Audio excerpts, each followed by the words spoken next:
Welcome back everyone. It's time to do another 2020 review of the Samsung Galaxy Note 10 Plus. I just did the Note 10, but now we gotta talk about the Note 10 Plus. I probably should have done one early this year, and actually a really cool thing, the successor of this should be coming out fairly soon, I think in the next couple months, so that's going to be extremely exciting. But nonetheless, the Samsung Galaxy Note 10 Plus came out in August of last year, and obviously you can still pick it up. It's still a very good pickup in my opinion, and I would way recommend this thing over the Note 10, and I would honestly recommend this thing over a lot of other phones in the market too, especially when it comes down to the newer Android phones out there. Now, one of the biggest things about this phone will definitely come in the form of the price tag and the price decrease since its initial release. So when it first came out, it costed about, I think like $10.99 around that price tag. Right now, you can actually pick one up for around $6.99 on Amazon, which is a crazy good price to pay for a phone like this. I mean, if you think about it, this thing, is not that old. It's fairly new. And the fact that it costs this much is pretty insane because it's a very good price to pay for a phone like this.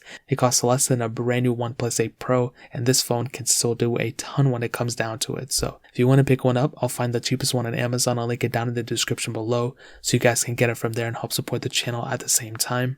Now, looking on the front, we still have that 6.8-inch dynamic AMOLED display. It is 1440p, and overall a very good panel still. Now, one of the biggest advancements that we've seen in technology, at least as a whole for a lot of phones coming out and in the year of 2020, would be that 120Hz refresh rate that we've seen on, a lot of phones. We've seen on the whole entire S20 lineup, the S20, S20 Plus, and S20 Ultra, and we have it on the OnePlus 8 Pro, and we even have 90Hz on the OnePlus 8. So a pretty big advancement, I would say. Obviously, it's not like a crazy mind-boggling thing, but it's a really cool thing at the end of the day. The Samsung Galaxy Note 10 Plus, it does not have it, and that's really the only downside of it. Other than that, it looks very good. You have that hole punch display in the center of the display, and it looks really nice. Sharp edges. I like when you're feeling this phone in the hand. Well, I don't like it when you're feeling the phone in the hand, but when I feel it in the hand, I like it. The sharper corners, I mean, it really feels pretty good in my opinion. So the panel itself is really good as well. And there's really not too much to hate on it. I mean, it's a very good panel at the end of the day, and it's held up extremely well since the first day of ownership up until now, I guess, even comparing it to all the other phones too. Now, on the bottom, you do have the USB Type-C port, which is cool, but you also have that S Pen, and the S Pen is one of my favorite things ever. If I didn't own an iPhone, I would probably own a Note device of some sort just because of the S Pen capability. And what it does, if you guys don't know, it's pretty much a stylus, but it's more than a stylus. That has so much technology even built into the pen itself, and it can do a lot. You can do handwritten notes, you can do so many different things. And then, like I said, if I was using an Android device my whole entire life, I would probably end up using the Note lineup. It's tough between the OnePlus lineup or the Note lineup, but it would probably end up being the Note lineup, to be honest. And on the back, you have a quadruple camera setup, glass back, with some of the coolest coloring features I've ever seen. So you have two different models, or a couple different color models.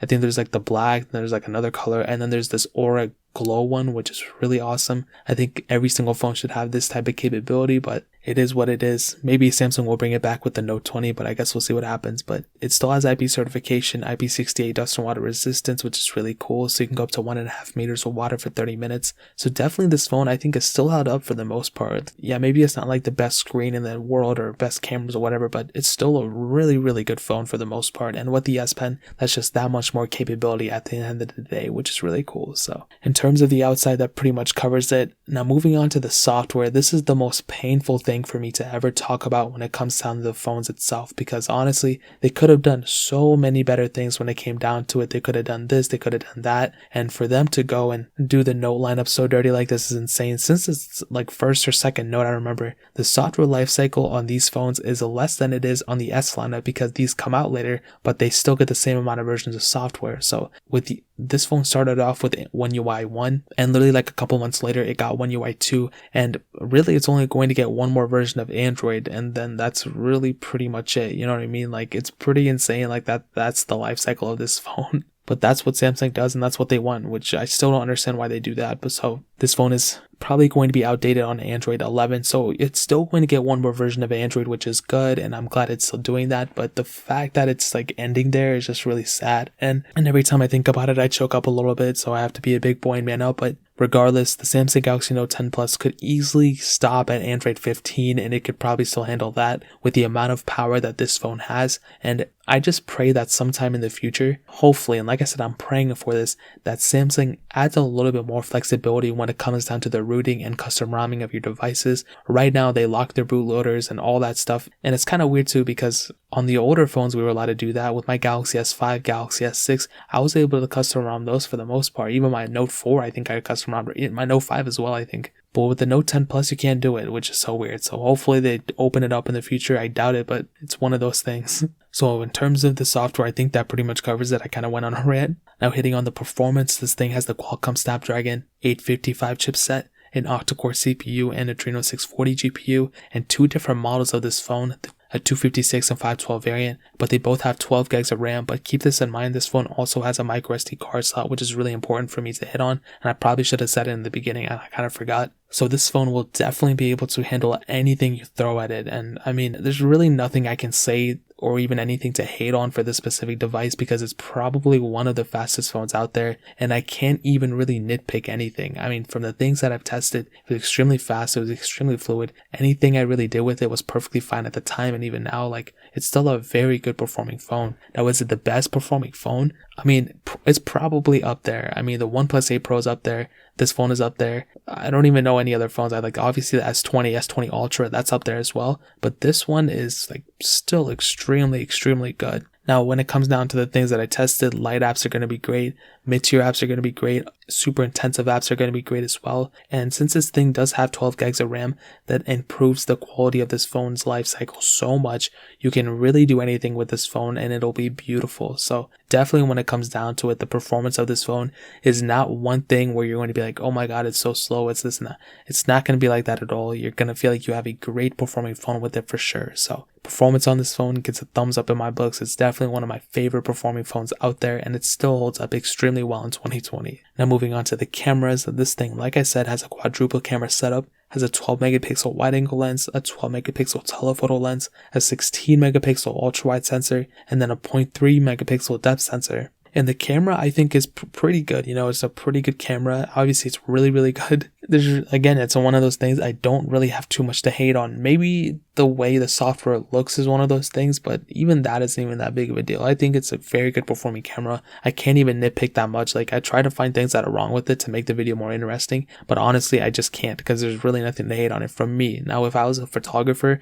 if I knew what I was doing, then yeah, probably I could, find 50 things that are wrong with it, but I really can't find anything wrong with it. Maybe the only one thing when you're looking at the newer phones is that phones like the Galaxy S20 and potentially the Note 20 and Note 10 20 Plus, whatever, those are going to have the capability of shooting 8K. The S20 lineup already has it. This phone does tap out at 4K at 60, which is still plenty enough for a lot of people. But like I said, you do have that 8K capability on the S20, and you're probably going to get it on the Note 20 as well. So it is what it is. The camera quality is great. 10 megapixel front facing camera. You can do 4K at 30 on that. And for sure, camera quality gets a thumbs up in my books for sure. Now ending it off with the battery life, this thing has a 4300 milliamp hour battery, and again, a pretty good battery life. I mean, the OnePlus 8 Pros do have kind of bigger battery sizes. Even the OnePlus 8 I think has a bigger battery size than this thing, but I think the battery life on this thing is still really good. Yeah, it is kind of pretty powerful, and it does have a pretty big screen, so that'll suck it down a little bit, but I still think you can get at least a day out of it for sure. Multiple days are probably your best bet. I think when I was using this thing, I didn't use it as a main phone, so keep that in mind, but I was probably ending the day at like 40 something percent, and that's a really good battery life to end on. To give you some perspective though, on my iPhone 11 Pro, I was ending the day on that at like 60%, and I'm still ending the day on like 60% to over 50% every day. This battery life is awesome. So I'll definitely tell you, battery life on the Note 10 Plus is still very good in my opinion. And to kind of sum up this video and to answer the question, should you still pick up the Note 10 Plus in 2020? Well, the obvious answer is yes, this phone is still completely worth it in 2020, but I would not pay full price for this phone. I would not go to the Samsung store, T-Mobile or AT&T or whatever. I would not go there and buy this phone outright. I would strategically go to Amazon or eBay or wherever else and get it for cheaper. If you're going to go into the store and pick up a phone like that, I would recommend picking up a Galaxy S20 Plus. That will do you extremely well in the long run. that's going to get an extra version of software on top of this thing, and that has so much capability that it's not even funny. Camera quality is amazing, that phone is amazing.